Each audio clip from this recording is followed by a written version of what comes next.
Well, hello. My understanding is that I'm talking to a group of people who are sitting in Dublin, of all places. What a lovely place. And people who know that people centred services are very effective if they're community based and interdependent. And I would say focused on what actually matters to people. But I don't know whether you also know that the services provided by our local authorities and other state provisions are largely ineffective. Well, you probably do know that. Now, my career has been helping service organisations change from a conventional command and control design into a systems design. And the very first time we came across adult social care as an opportunity, it must be more than 20 years ago now, we did what we do, which is we help leaders study their system and on the consequence of getting knowledge and informed choice, they redesign it. Now, when we first helped leaders study the first adult social care system, it was astonishing. It is very ineffective. Why is it ineffective? Well, because it's designed into functional specialisms, and the specialisms have budgets that tell them what they can do and what they can't do. They worry about their budgets, so they set thresholds. There's a lot of assessment going on, a lot of referral going on. I think referral is the most used word in health and care systems. And they purchase a lot of things on the market. If you purchase things, you have to standardise them to go for a price, and the things that they buy therefore don't match the variety of demand coming in. And what you learn is there's an enormous number of transactions going on between people and these services, a lot of which is what I call failure demand. So then we help them redesign it, reconceive it. Their current ethos of management is all about cost and activity as cost. Well, the ethos they need is to understand how to manage value, because when you manage value, your costs go down. So you strip out all of the functional specialisation, and when people put their hand up for help, they have someone who comes along and has a conversation around, well, what's actually happened, what's the context, what matters to you, what for you would constitute, in your terms, a good life, and how can we bring to bear the people around you, yourself first of all, what can you do in that regard, and the people around you, in the community, in your family, in state services, in the voluntary sector, to match what it is that matters to you and achieve ambitions in that regard. And when you do that, it's quite extraordinary. The quality of service improves, the costs associated with providing services drop dramatically, and demand falls because we're being more effective with people. And in some cases, what you learn is that demand across NHS services falls dramatically because no longer are they needing to access district nurses, GP appointments, hospital attendances, and indeed spending time in hospital. So some quite extraordinary savings occur if you improve the effectiveness of the services. Now, this first one that we did 20 odd years ago, it was in the Midlands. What happened next astonished me. They've got a design that is working very well. It's costing them less money. It's more effective.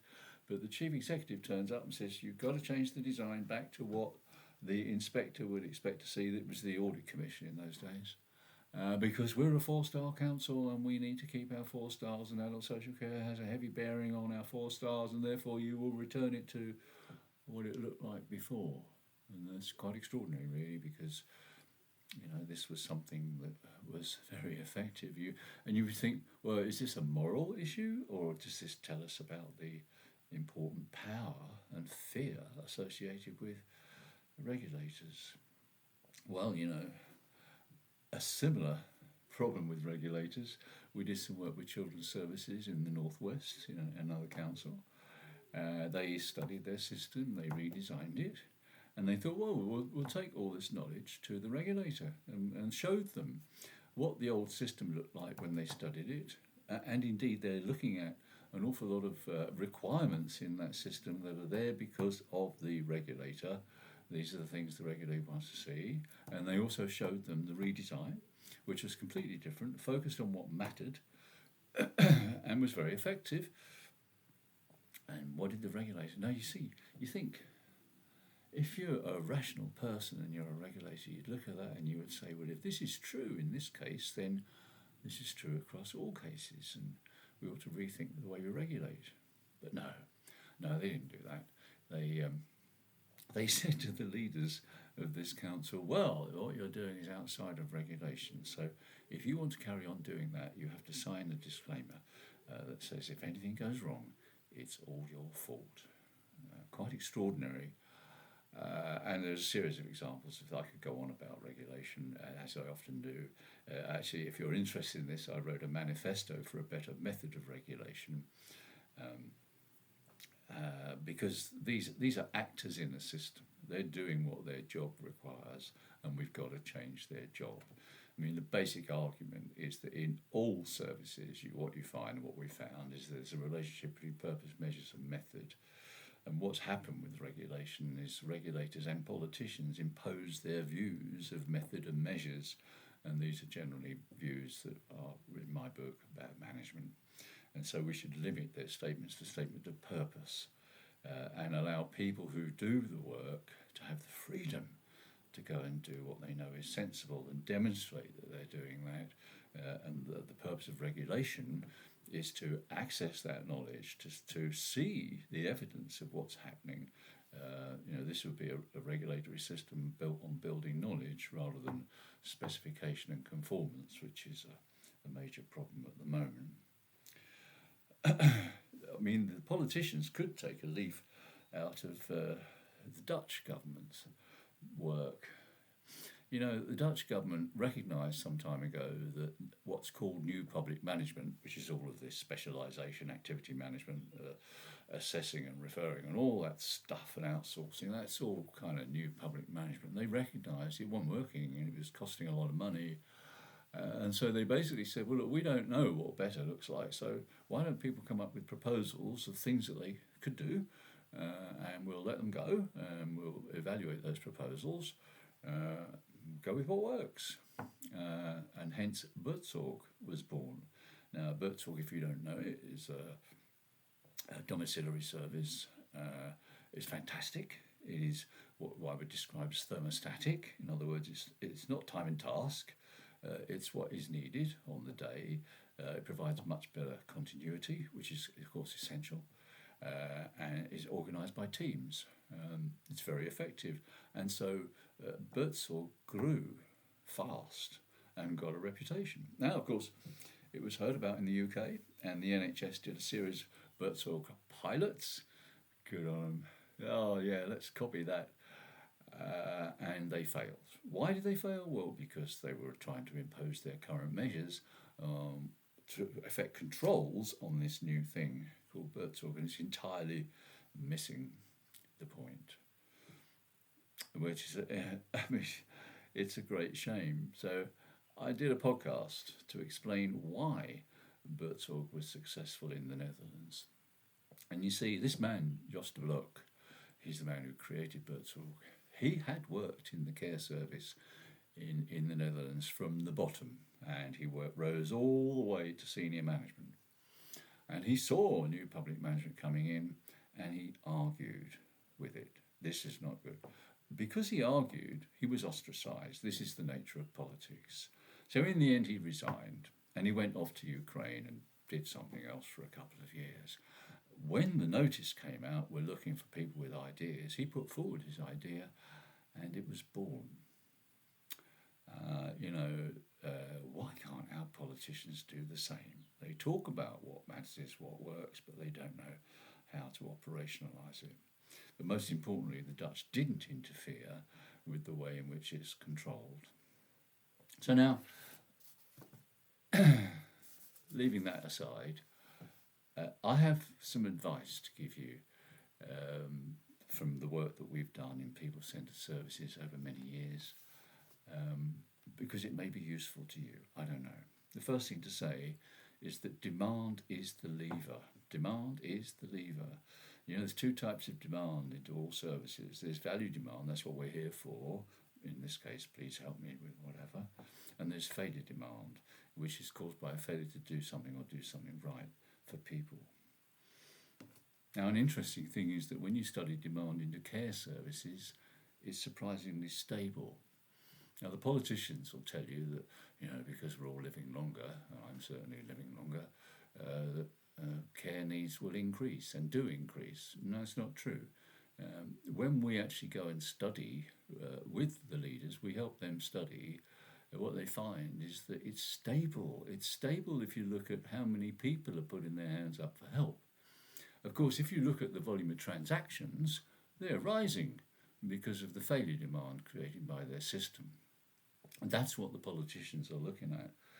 But anyway, don't argue with them about whether demand is stable or rising. That's not important. The thing that we found is that in every health and care system we've worked in, you find small groups of people who are consuming a disproportionately large amount of capacity. Okay, so these are people having lots of appointments over a period of years. You could look 1 year, 2 years, 3 years. It doesn't matter. You choose whatever you think is sensible, and you will find groups like this.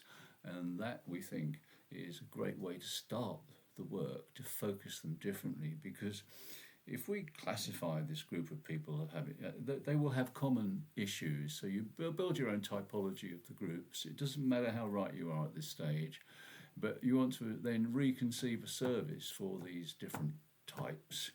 And when you reconceive the service, which is throwing away all the current thinking and just focus on building the resources around what matters to them, and then you find it's a far more effective service, and you reduce the consumption of capacity, if I could put it that way.